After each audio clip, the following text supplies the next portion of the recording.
So what do we have here? A BMW? Sort of. It's not a fake BMW, as it was developed by BMW and their Chinese partner, Brilliance Auto, as part of their premium line, Zinoro. However, before we get too excited about a BMW electric car, it's not actually that good.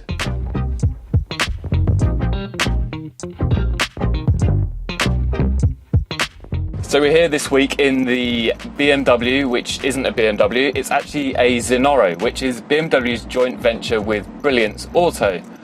This is their new premium line of cars, and it's, as you can see, a rebadged BMW X1. So you can't actually buy this car in China. It's only available for lease at around £40 a day or 400 RMB per day.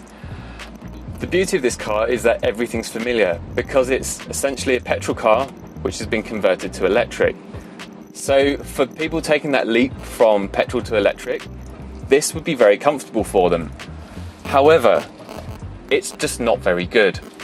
The reason that this car is only available for lease is that BMW wanted to test electric cars in China with their joint venture partner, and this has quite a few flaws. Let me explain. This car only has 93 miles of range, and that's on a good day. So I think that's slightly less than a Nissan Leaf. It's very heavy, it's quite rapid, especially if you put your foot down. Another flaw of this car is the curve system.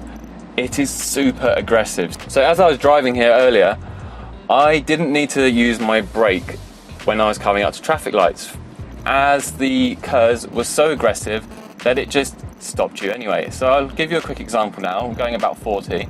If I take my foot off the accelerator, and there you go, it kicks in and we've stopped.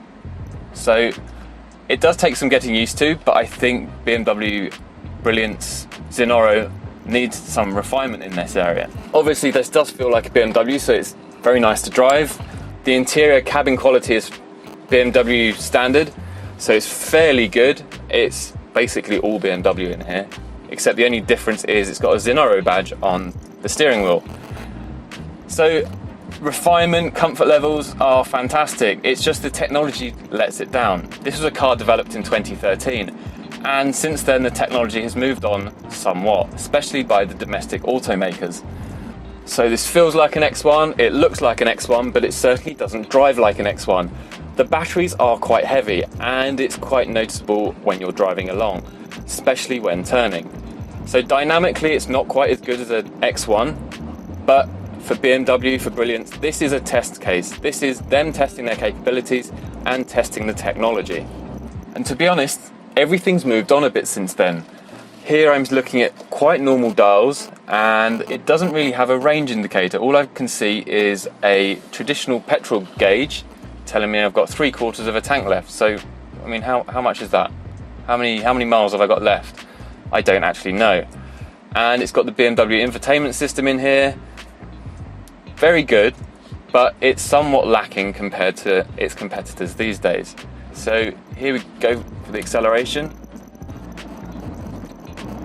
That's very fast. It is limited to a top speed of 81 miles an hour.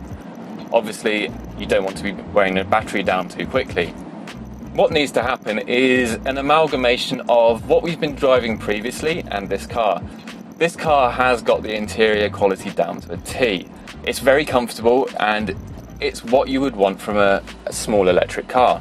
However, the technology in this car is very lacking, and that's where some of its rivals, such as the Roway and the Cherry, really make up for it. So if you could combine that and this, then you would probably have a Tesla killer. However, practically speaking, this car is too lacking to be used every day. The range is too short, the support network is too small, and unfortunately it's better for it to stay as a lease. As a first go, it's not bad. BMW have done some good work, Brilliance have done some great work, and it's okay. I wouldn't rave about this car. It's an interesting first attempt, but we really need to see what BMW and Brilliance can come up with now. So I hope you've enjoyed this video as much as I've been driving this car. Tune in again next week for another review. Thanks.